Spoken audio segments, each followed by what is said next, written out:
Hello दोस्तों, आप सभी का स्वागत है आपके अपने यूट्यूब चैनल अंकित क्लासेस पे। हम लोग 28 मार्च 2016 के एक एनटीपीसी का सेट का मैथ का क्वेश्चन का सॉल्यूशन देख चुके थे। अब हम लोग देख रहे हैं उसी सेट के रीजनिंग के सॉल्यूशन को। चलिए पहले क्वेश्चन पे आ जाइए। क्या कहा जा रहा है पहले क्वेश्चन पे? हाइड, HIDE हाइड का वैल्यू जो है वो 1440 दिया हुआ है। HID और E हाइड का वैल्यू 1440 और पूछा गया WIDE का वैल्यू क्या हो जाएगा, ये आपसे पूछा गया। सबसे पहले हम H का वैल्यू लिखते हैं, I का लिखेंगे, D का लिखेंगे, E का लिखेंगे, तब तो पता चलेगा ना ये टोटल संख्या 1440 जो आ गया है वो कैसे आया है। तो चलिए देखते हैं। एच का जो वैल्यू है वो आप हम लोगों को पता है, वो 8 होगा। आई एच के बाद जी के बाद एच के बाद आई का वैल्यू 9 और ये डी का मान 4 और ई का मान कितना 5। आप ये बात बताइए 8945 का ऐसा क्या चीज़ कैलकुलेशन किया जाए ताकि वो वैल्यू 1440 पुर जाए। तो जब 8945 आप बताइए, इसको जोड़ेंगे, घटाएंगे, गुना करेंगे, भाग करेंगे, उस पर 1440 पुराना है। तो जब ये 8945 से 1440 बहुत ज़्यादा नंबर आ रहा है तो इसमें दो तीन काम ही कर सकते हैं। पहला काम ये कि हम ना सारा संख्या का स्क्वायर करके जोड़ सकते हैं, अगर पुर जाए तो क्यूब करके जोड़ सकते हैं, या फिर सारा संख्या को गुना करके अगर पुर जाएगा तो भी हम पुरा सकते हैं। चलिए हम लोग देखते हैं कैसे पुरेगा। तो हम लोग देख रहे हैं कि 9 गुने 8 72 और 5 चौका 20 और 72 को 20 से गुना करेंगे तो 72 का 72 और 20 20 का 2 72 दूनी 144, यानी गुना करने पर ना 1440 पुर जाता है। तो हम लोग सारा संख्या को आपस में क्या कर रहे हैं, गुना कर रहे हैं। अगर ये सारा संख्या को आपस में गुना करेंगे तो गुना करने पर वैल्यू कितना मिलेगा 1440। 9 8 72 और 5 चौका 20, यानी 72 को हम लोग अगर 20 से गुना कर दें तो आपको 1440 मिल जाएगा। यानी इसका मतलब ये कि जो इसका पोजीशन था नंबर के आधार पे, वो सारा पोजीशन को क्या किया गया है कि गुना किया गया है। तो हम लोग का जो आंसर मिल रहा है वो WID, W का वैल्यू, I का वैल्यू, D का वैल्यू और E का वैल्यू लिखना है। आप बताइए E का वैल्यू कितना 5, D का वैल्यू कितना 4, I का वैल्यू कितना, I का आ जाएगा 9 और W का जो मान आएगा वो W का मान कितना आ जाएगा, तो W का मान आएगा 23। अब अगर हम सबको गुना कर दें तो सबको गुना करने पर वैल्यू कितना आएगा 5 चौका 20 और इधर 23 गुने 9, 9 तिया 27 का 7 बच गया कितना 2, 9 दूनी 18, 18 और 2 20। और इसको अगर हम गुना करते हैं 20 से तो 20 से गुना करने पर वैल्यू कितना आएगा 207 का दोगुना, 207 का दोगुना हम लोग करेंगे तो 414 आ जाएगा, पर एक जीरो यानी 4140, और ये 4140 ही इस क्वेश्चन का क्या होगा आंसर हो जाएगा। क्या किया गया है कि जितना भी ये HID दिया हुआ था इसका पोजीशन यानी इसका स्थान लिखा गया है कि क्या मान नंबर पे है, और सबको आपस में क्या किया गया है गुना किया गया है, और गुना करने पर जो वैल्यू मिला है वही इस क्वेश्चन का क्या है आंसर है। आइए क्वेश्चन नंबर 2 पे। दूसरा नंबर क्वेश्चन में क्या कहा जा रहा है कि यदि कोई व्यक्ति किसी पंक्ति में दोनों ओर से 14वें स्थान पर है। दोनों ओर से 14वें स्थान का मतलब क्या, हम लोग अगर इधर से चलेंगे तो भी 14वां नंबर पे मिलेंगे और इधर से चलेंगे तो भी 14वां नंबर पे मिलेंगे। आप एक बात बताइए कि अगर मेरा क्रमांक किसी स्कूल में 14 नंबर पर है, इसका मतलब ये कि मेरे से ऊपर जो है 13 स्टूडेंट, यानी आप बताइए कि अगर हम इस साइड से चल रहे हैं तो इधर 13 स्टूडेंट होगा, और इस साइड यानी पीछे से चलेंगे तब भी 13 स्टूडेंट इधर होगा। तो टोटल स्टूडेंट आपसे पूछा गया कि पंक्ति में कुल कितने लोग हैं, तो आप बता सकते हैं कि मेरे हमको छोड़ करके दोनों साइड में स्टूडेंट की संख्या 13 13 यानी 26, और एक हमको खुद को लगा करके एक संख्या यानी 26 और एक 27। आंसर आपका कितना हो जाएगा 27 हो जाएगा। लेकिन हम लोग को बनाना कैसे है सो समझिए। अगर किसी भी व्यक्ति के बारे में कहा जाए कि इधर से और इधर से, अभी तो 13 13 था यानी 14वां नंबर पर है, इधर से अगर मान लिया जाए 20 नंबर पर है और इधर से 15 नंबर पर है, तो दोनों को जोड़ करके एक घटा देना है, यानी 20 15 35, 35 में से एक घट गया 34, यानी स्टूडेंट की संख्या कितना हो जाएगा 34 हो जाएगा। अब देखिए इस क्वेश्चन में इधर से भी 14वां नंबर, इधर से भी 14वां नंबर, 14 14 28, 28 में से एक चला जाएगा, क्या बचेगा 27 और वही उसका क्या होगा आंसर हो जाएगा। जैसे अगर क्वेश्चन में कहा जाता है कि इधर से हम 30वां नंबर पर हैं और इधर से हम 25वां नंबर पर हैं, तो आंसर 30 और 25 55 और 55 में से एक घट जाएगा, आंसर कितना हो जाएगा 54। लेकिन अभी ये डाटा नहीं था, डाटा तो ये था, यानी इसके हिसाब से क्वेश्चन नंबर का आंसर 27 हो जाएगा। क्वेश्चन नंबर आ जाइए तीसरा नंबर क्वेश्चन में क्या कहा गया है कि एक बुक सेल्फ में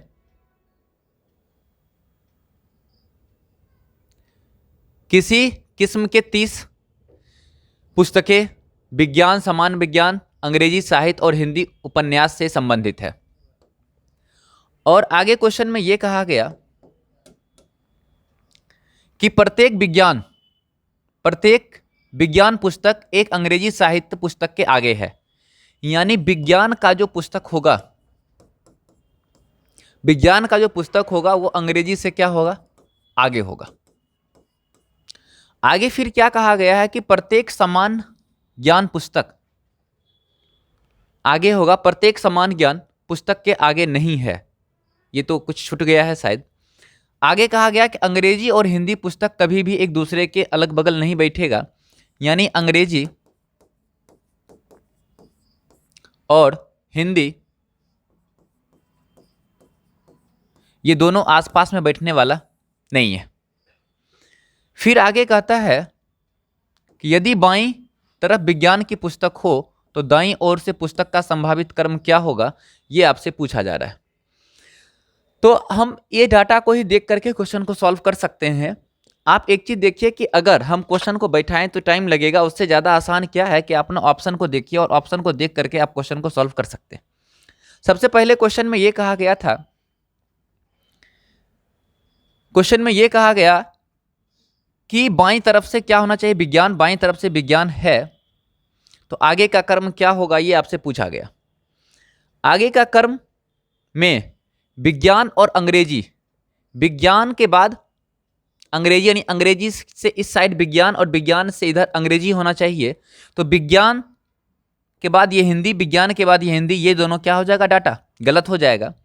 अब इस दोनों को देखिए तो आपके क्वेश्चन में ये भी बात कहा गया कि अंग्रेजी के आसपास हिंदी नहीं बैठेगा, तो अंग्रेजी साहित्य के आसपास हिंदी नहीं बैठेगा, यानी आपका बी नंबर भी ऑप्शन क्या हो जाएगा, गलत। इसके हिसाब से ऑप्शन नंबर क्या हो जाएगा, ए, और ए आपका क्या है, सही उत्तर है। आइए क्वेश्चन नंबर हम लोग आते हैं तीसरे पे। तीसरे नंबर क्वेश्चन में क्या कहा गया कि निम्नलिखित समीकरण को सही बनाने के लिए किन दो चिन्हों को आपस में बदल दिया जाना चाहिए। जब भी ये इस टाइप का क्वेश्चन आए तो आप ना एक चीज ध्यान दीजिए कि सबसे पहला चीज जो हम लोगों को ध्यान देना है वो ध्यान देना है भागा पे। क्यों? क्योंकि इधर जो नंबर है वो पॉइंट में नंबर नहीं है। तो आप बताइए कि 4 में अगर हम 5 से भाग लगा देंगे तो वो वैल्यू क्या हो जाएगा, पॉइंट में हो जाएगा। और आगे अगर इस 4 के आगे में मल्टीपल होता तो 1.5 अगर 25 आ गया है भागा लगाने पर, या 1.50 आ गया, मल्टीपल में अगर 6 आ जाए तो फिर वो वैल्यू को पूरा करा देगा, यानी वो पॉइंट नहीं रहेगा। यानी 1.25 आ गया और अगर 4 का मल्टीपल आ जाए तो वो 5 हो जाएगा, तो वैल्यू पूरा हो जाएगा, यानी पॉइंट में नहीं जाएगा। लेकिन इस चीज को भागा को देखना है, और क्वेश्चन में अगर ये भागा है तो भागा को ही बदलने का सबसे पहला नंबर काम आप कीजिए। अगर हम भागा को बदलने का काम करें, पहला नंबर और दूसरा नंबर ऑप्शन बाद में चेक करेंगे, पहले भागा का जो ऑप्शन है उसको आप चेक कीजिए। अगर हम इस भागा वाले ऑप्शन को चेक करते हैं तो गुना और भागा को एक दूसरे को अगर पलट दिया जाए तो यहां हम क्या ले आते हैं, भागा, और यहां क्या ले आते हैं, गुना। आप ये बात बताइए, 2/6, 2/6 का मतलब 1/3, और आगे 1/3 का मल्टीपल नहीं है। 1/3 का आगे मल्टीपल होता तो पूरे नंबर आ जाता, ये सही नहीं है। आगे आप ना जोड़ और भागा को चेंज कर दीजिए। अगर हम जोड़ और भागा को चेंज करते हैं तो यहाँ प्लस और यहाँ क्या आएगा, भागा आ जाएगा। अब एक चीज देखिए कि 3/2 का मतलब 3/2 और गुना 6। अब देखिए ये गुना 6 आ गया तो ये पॉइंट, यानी पॉइंट दशमलव में जाने वाला था वो हट जाएगा, और माइनस में क्या 4 और प्लस में क्या 5। ये वैल्यू 3 और 3 गुने 3 बराबर कितना 9, और इधर से वैल्यू आएगा प्लस में 1, यानी -4 + 5 + 1, वैल्यू आ गया 10, और 10 आपका प्रूव हो चुका है, यानी आंसर नंबर कितना होगा, डी होगा। इस टाइप के जब भी क्वेश्चन मिले तो आप ना सबसे पहले भागा के केस को ही चेंज करने का कोशिश कीजिए, और भागा के केस को चेंज करने का कोशिश तब करेंगे जिस पोजीशन पे भागा है वो भाग क्या पॉइंट में आ रहा है। अगर पॉइंट में आ रहा है तो आसपास अगर गुना का बात है तो फिर एक स्टेप आपको देखना पड़ेगा, नहीं तो आप सबसे पहले उसी का कैलकुलेशन कीजिए, यानी उसी को बैठा करके अपना चेक कीजिए। आइए क्वेश्चन नंबर आते हैं 5वां पे। 5वां नंबर क्वेश्चन में क्या कहा गया है, एक निश्चित कूट भाषा में PORT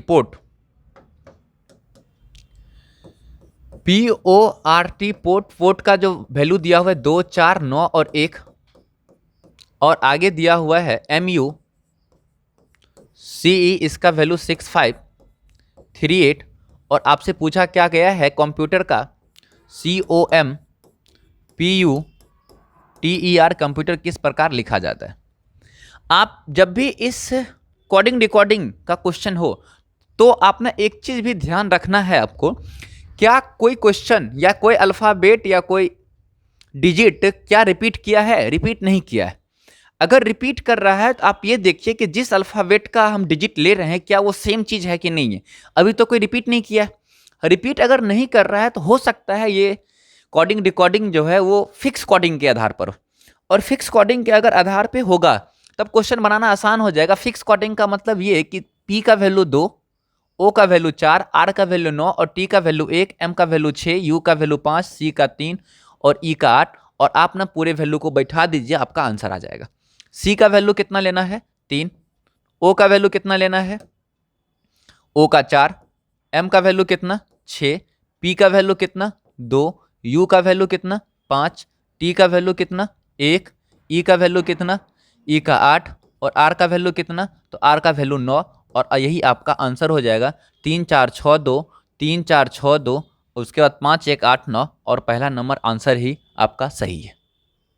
ये एक फिक्स्ड कोडिंग का क्वेश्चन था। आ जाइए आप अगले क्वेश्चन पे, क्वेश्चन नंबर 6 नंबर क्वेश्चन में क्या कहा गया है कि जीसस को क्या कहा जा रहा है, जीसस को EZNP और N कोडित किया जाता है, तो जैक को निश्चित कोड में क्या लिखा जाएगा। JESUS को क्या कोड किया गया, EZNPN कोड किया गया। जब भी इस टाइप का क्वेश्चन हो ना तो आप ना इसका वैल्यू भी लिख सकते हैं। Z का वैल्यू 10, E का वैल्यू 5, S का वैल्यू 19, U का वैल्यू 21 और S का वैल्यू 19। आप बताइए E का वैल्यू 5, Z का मान 26 और N का मान 14, ये वैल्यू 16 और ये वैल्यू 14। अब हमको ऐसा लग रहा है कि यहाँ से ये ऐड हुआ है 5 और ऊपर से नीचे आ रहा है, तो माइनस में 5 घट करके सारा का सारा वैल्यू आ रहा है। तो आंसर भी जो होना चाहिए वो माइनस में 5 घट करके होना चाहिए। और आंसर निकालना किसका है, जैक का, JACK, जैक। जे का वैल्यू जो है वो J का वैल्यू 10 और A का वैल्यू जो है वो 1 और C का वैल्यू कितना 3 और K का वैल्यू 11। आप बताइए कि अगर हम 5 पीछे चले जाएं तो 5 पीछे जाएंगे तो वैल्यू कितना होना चाहिए, ये 5। अगर हम पीछे 1 से 5 पीछे चले जाएं तो वैल्यू कितना होगा, वैल्यू 22 हो जाएगा। और ये 3 से जाएंगे तो कितना होगा, तो 3 से जाएंगे तो वो हो जाएगा 24। और के पीछे जाएंगे 5 तो 6। आप बताइए 5 जे के 5 का मतलब E, 22 का मतलब U, नहीं 22 का मतलब U नहीं, भी होगा। और 24 का मतलब X और इसका मतलब F। आंसर EVX और F, EVX और क्या F। देखिए जब ना हम पीछे जाने की बात कर रहे हैं तो आप ना एक ना लेकर के एक को ना 27 ले लीजिए। 26 तक तो था लेटर, अगला एक आएगा 26 के बाद A, फिर तो उसको 27 ले लेते हैं। 27 में से 5 घटाते हैं तो 22 आ गया। ये 3 था तो 26 3 29 ले लिया, 29 में से 5 बैक गए तो 24 आ गए। आ जाइए क्वेश्चन नंबर 7 पे। 7वां नंबर क्वेश्चन में आपका क्या कहा गया है, निम्न में से अन्य में से एक दम भिन्न को चुने। तो गाय, डायनासोर, शेर, सांप और बंदर। इस क्वेश्चन में डायनासोर जो सबसे बड़ा प्रजाति का है, यानी आंसर जो है वो डायनासोर ही हो जाएगा। आंसर डायनासोर हो जाएगा जो सबसे अलग है। आइए क्वेश्चन नंबर अगला, 7 के बाद 8वां नंबर। 8वां नंबर क्वेश्चन को आप देखिए कि 8वां नंबर क्वेश्चन में क्या कहा गया है। पेन का लेखक से, लेखक मतलब लेखक जो है वो पेन का यूज कर रहा है, वही संबंध है जो सुई, सुई जो है वो दर्जी का है, यानी दर्जी जो है वो सुई का प्रयोग करता है। तो आंसर इसका क्या हो जाएगा, दर्जी हो जाएगा। आपके मन में सिलाई भी चलेगा, लेकिन सिलाई नहीं होगा, सिलाई थोड़ी यूज करता है, सिलाई तो एक वर्क है, काम है, तो वो नहीं होगा। यानी दर्जी जो है वो सिलने का काम कर रहा है और लेखक जो है वो पेन का यूज कर रहा है, तो आंसर यहां दर्जी हो जाएगा। क्वेश्चन नंबर 9, मत्स्य झुंड का संबंध मछली से है, यानी मछली का संबंध, मत्स्य झुंड का संबंध मछली से सही है। तो कॉलोनी, कॉलोनी इसका संबंध किससे होगा, तो इसका संबंध ना चींटियों से होता है। जैसे मछली के पालन को मत्स्य कहते हैं, उसी तरीका से चींटियों के एक झुंड को कॉलोनी, यानी एक जगह जो चींटी रह रहा है उसको क्या कह रहे हैं, कॉलोनी कहते हैं। ये नहीं कि घर कह देंगे, जो मार्केट में कॉलोनी बना हुआ रहता है उसको नहीं कह सकते, यानी ये चींटियों का संबंध उससे है। तो आपका आंसर 9 का क्या हो जाएगा, 1 हो जाएगा। आ जाइए अगला, अगला नंबर क्वेश्चन में क्या कह रहा है कि प्रतीक का सही सेट जो है वो चयन करें। तो आप ना चयन कर सकते हैं, क्या होगा चयन करने के लिए, अभी आप देख सकते हैं ये गैप और ये गैप, ये सारा में ना आपको कुछ ना कुछ बैठाना है और ताकि वो वैल्यू आ जाए, यानी 7 7 7 7 और इक्वल टू में 14। ये 1 2 3, ये 3 चीज़ बैठा करके आपको चेक करवाना है कि आप कैसे आएगा। आप एक बात बताइए, अगर हम यहाँ पे प्लस, प्लस नहीं, पहला ऑप्शन को अगर लिया जाए तो हम पहला ऑप्शन को गुना, गुना के बाद प्लस और भागा करवा देते हैं।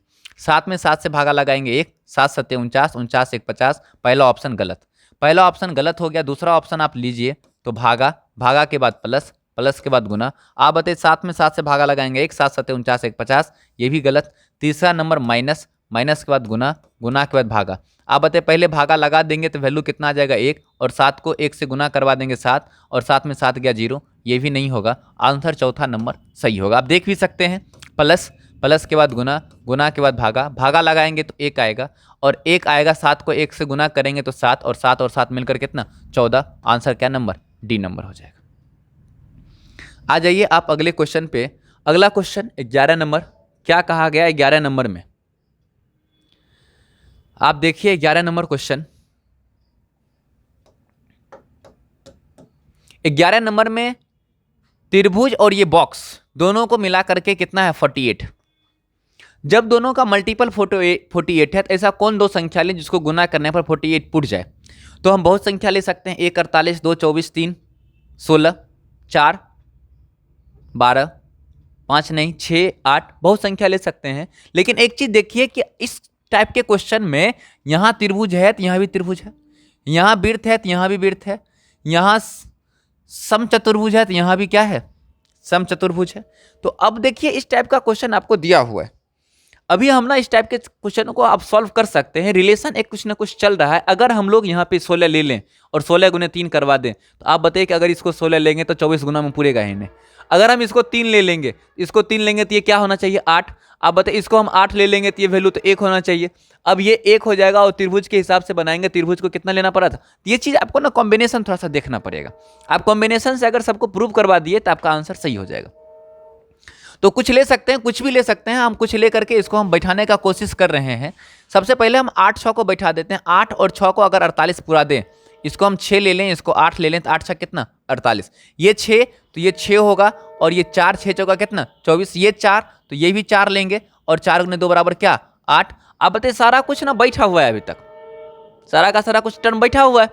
अब आप बताइए कि इस टर्म को आपने क्या लिए 2, और त्रिभुज के टर्म को क्या लिए 6, और 6 को 2 से गुना करवा दिए, तो 6 को 2 से गुना करवाने पर वैल्यू जो आएगा वो क्या आएगा 12 आ जाएगा। चलिए अगले क्वेश्चन को देखते हैं हम लोग। Question number 12। 12 नंबर क्वेश्चन में एक सीरीज दिया हुआ है और इस सीरीज को आपको ना क्वेश्चन को सॉल्यूशन करना है। सीरीज में क्या कहा कि 26 से पहले गया 29, 29 के बाद फिर जो गया है वो कहाँ गया है, 29 के बाद 33, 33 के बाद कहाँ गया 38, 38 के बाद वाट, वाट के बाद 51 है। तो आप यहाँ पर एक चीज़ देख रहे हैं कि यहाँ जो ऐड हुआ है वो 26 में 3 ऐड हुआ है और 29 में 33 गया तो कितना ऐड हुआ, 4 ऐड हुआ, और यहाँ से यहाँ गया तो वो 5 ऐड हुआ है। अब आगे और आगे क्या होगा ये आपसे पूछा जा रहा है।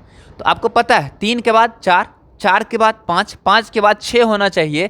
तो 38 में अगर हम 6 जोड़ दें तो वैल्यू जो होगा वो कितना होगा 44, और 6 के बाद अगला 7 होना चाहिए। तो 44 में 7 जोड़ेंगे तो 51 पुर जाएगा, यानी ये आंसर मेरा करेक्ट है, यानी आंसर नंबर कितना 44 हो जाएगा। आइए क्वेश्चन नंबर 13 पे। 13 नंबर क्वेश्चन में क्या कहा जा रहा है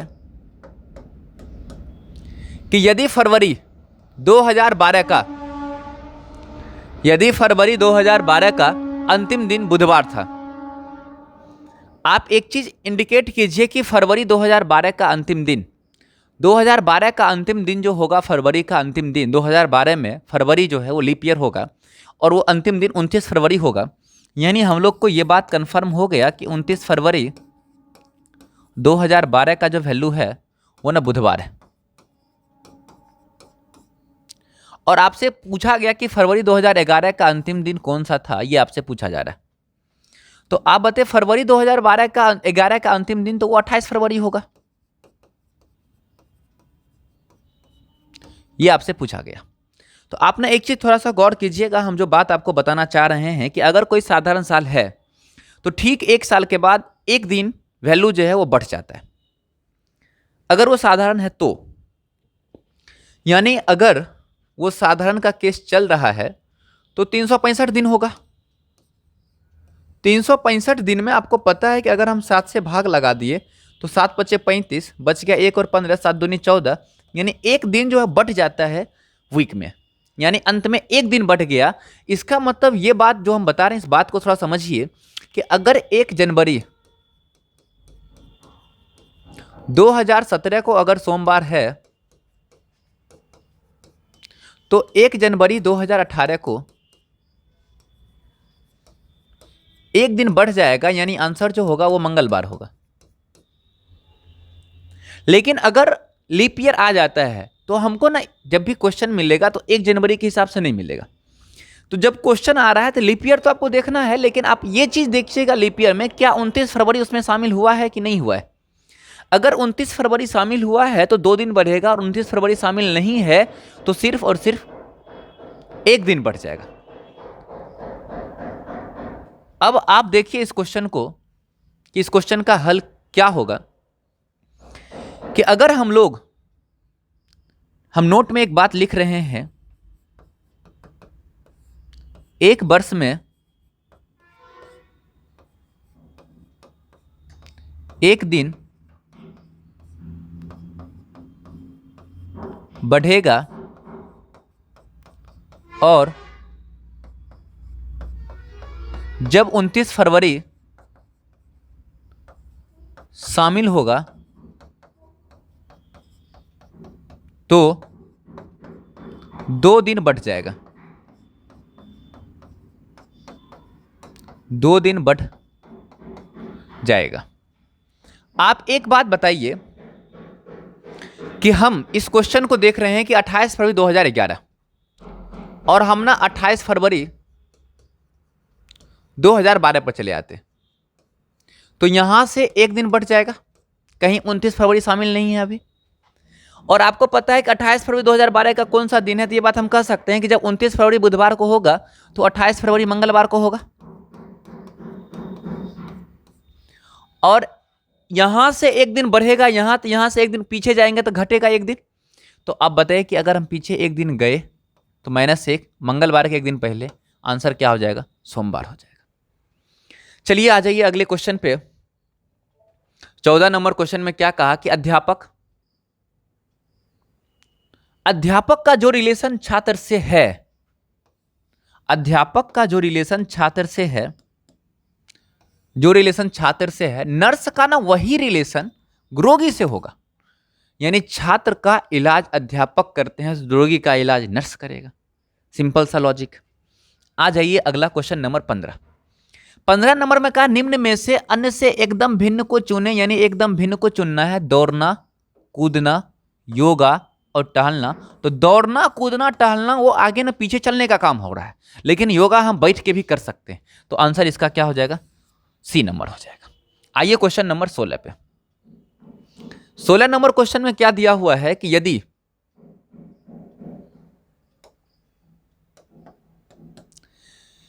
भाग का अर्थ घटाओ, भाग का अर्थ घटाओ, गुना का अर्थ जोड़, गुना का अर्थ जोड़, घटाव का अर्थ गुना, घटाव का अर्थ गुना और जोड़ का अर्थ भागा, जोड़ का अर्थ भागा का मान बताइए। आप खुद बताइए, 3 में 2 से भागा लगा देंगे तो 1.5 होगा, होगा। 7 में 1.5 हो जाएंगे तो कितना? 8.5। यानी ब्रैकेट के अंदर का जो वैल्यू होगा वो 8.5, और 8.5 को गुना करना है किससे? 6 से, और माइनस में क्या? 4। 8.5 का जो वैल्यू अगर 6 से गुना कर दिया जाए तो 8 छक 48, 0.5 का 6 गुना 3, 48 और 3 कितना? 51। 51 में 4 घटा दिया जाए तो 51 में 4 घट जाएगा तो कितना आ जाएगा? 47 आ जाएगा। आ जाइए आप अगले क्वेश्चन पे, क्वेश्चन नंबर 17। 17 नंबर क्वेश्चन में क्या कहा गया है?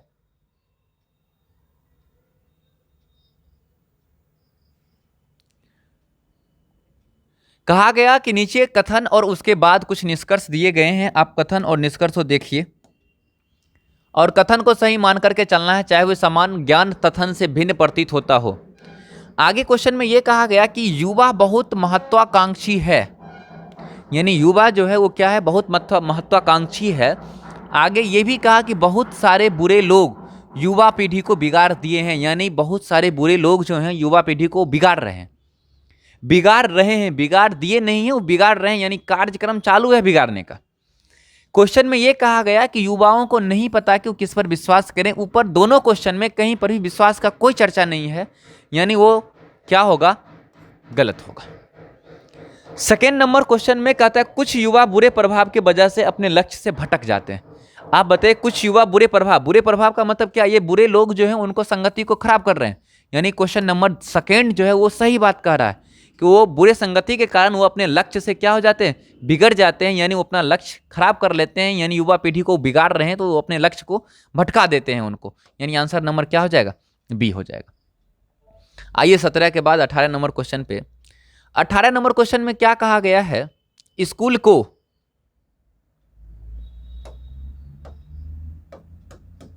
SCH OOL, स्कूल को FPU BBY लिखा गया है, तो आपसे पूछा जा रहा है COLLEGE को बीच के अक्षर को क्या लिखा जाएगा? क्या होगा? बीच का अक्षर मतलब 3 इधर से 3 इधर से, सिर्फ बीच के बारे में कहा गया, यानी L के बारे में कहा गया कि L को क्या लिख सकते? आप यहीं से देख सकते हैं ना। आप देख रहे हैं कि S का वैल्यू 19, F का वैल्यू 6, C का मान 3, P का मान 16, H का मान 8, U का मान 21, इसका वैल्यू कितना?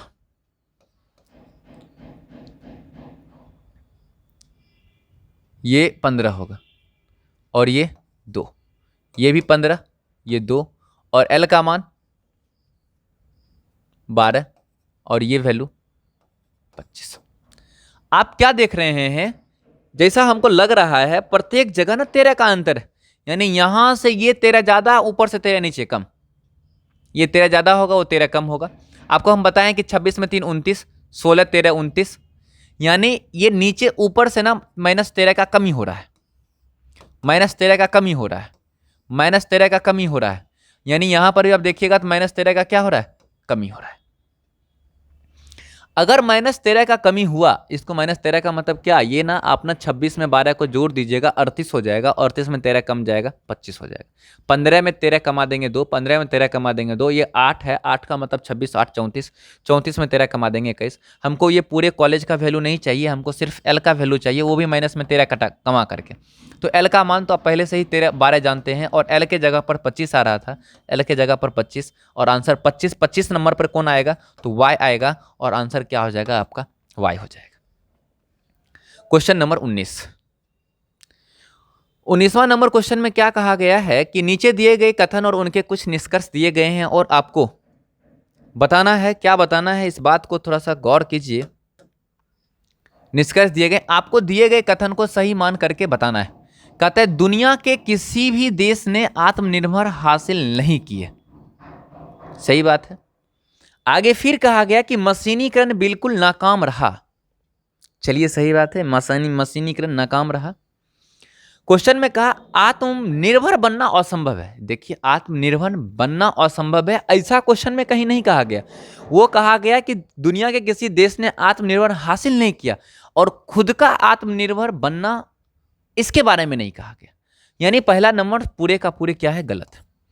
दूसरा नंबर मानवीय श्रम मशीन की तुलना से अधिक उत्पादक है।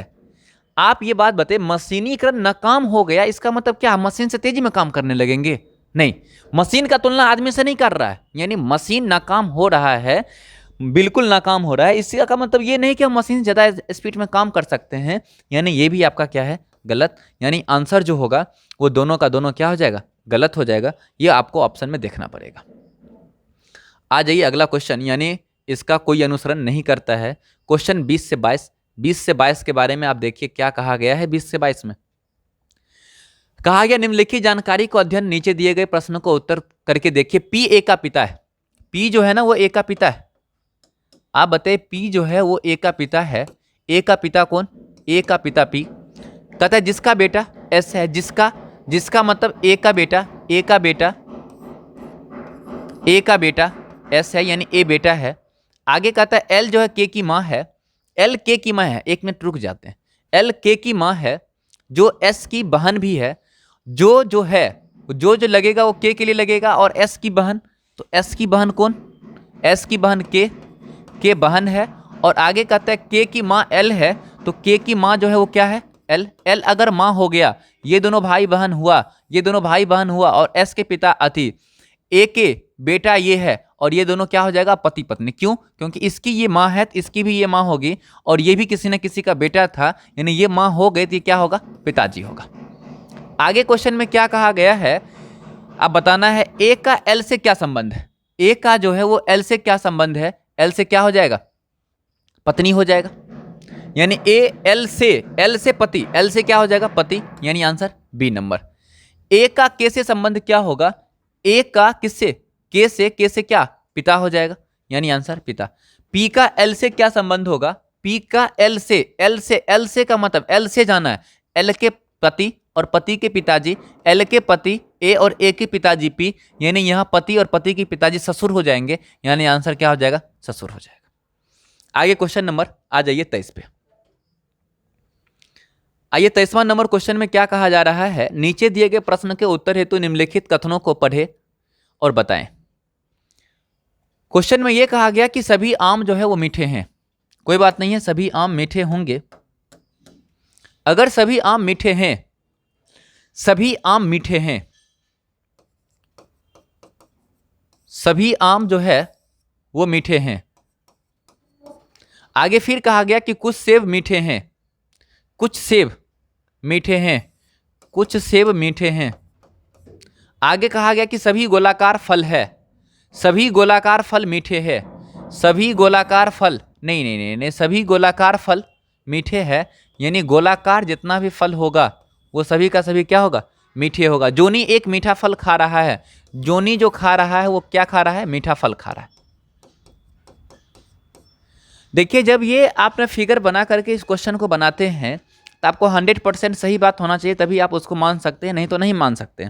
आपके क्वेश्चन में क्या कहा गया कि जोनी एक सेब खा रही है, जोनी जो है सेब नहीं कुछ सेब खा रहा है, यानी 100% ये बात सही नहीं है, ये क्या होगा, गलत। जोनी को नींबू पसंद है, नींबू का चर्चा ही नहीं है। जोमी एक नारंगी खा रही, नारंगी कहीं है ही नहीं। जोनी आम खा रही है, जैनी आम खा रही है, जैनी आम खा रही है, इसकी संभावना सबसे ज्यादा है। आपको पता है कि आम खा रही है, इसकी संभावना जैनी के पूरे अंदर में ही आम है, यानी इसकी संभावना सबसे ज्यादा है। आंसर नंबर क्या हो जाएगा? डी हो जाएगा। क्वेश्चन नंबर आपका 24 में क्या कहता है कि इनमें से विषम पद को चुने। विषम पद जो है वो क्या होगा, ये आपसे पूछा जा रहा है। आप बताइए विषम पद हम लोग चुन सकते हैं। आप देखिए GMT और आगे क्या कहा, UTC, आगे EDT और BMI। हम लोग यहां G का वैल्यू 7, M का वैल्यू 14 और ये वैल्यू 20, U का वैल्यू 21,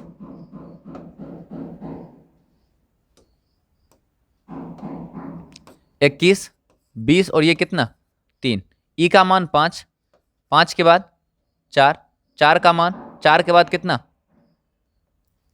20 और आगे ये वैल्यू बी का मान 2 और एम का मान कितना, एम का मान 14 और आई का मान 9। विषम पद को आपको कहा जा रहा है कि चुनने के लिए कि इसका विषम पद कौन होगा। तो आप यहां से देख सकते हैं विषम पद क्या होगा। विषम पद कुछ बुझा रहा है? कुछ तो बुझा नहीं रहा है। इसमें GMT, UTC और EDT और BMI का विषम पद GMT 7, 14, 20, 21, 20 और 3, 5, 4 और 20। यानी यहां पर हम देख रहे हैं कि ये 5 चौका क्या पूरा दिया 20 और ऐसा रिलेशन फिर आगे कहीं कुछ है नहीं, यानी ये सबसे अलग आ जाएगा। और ये 7, 7 के बाद 14, 14 के बाद 21 यानी एक कम, और ऐसा कुछ रिलेशन यहाँ है नहीं। यानी आंसर यही EDT ही आंसर होना चाहिए, यही आंसर होगा। और ये सेट का इतना ही क्वेश्चन था। हम लोग फिर अगले टेस्ट में आएंगे, यानी अगले सेट लेकर के, वो मैथ और रीजनिंग दोनों का फिर से अलग अलग आपको मिलेगा। ठीक है, तब तक के लिए बाय।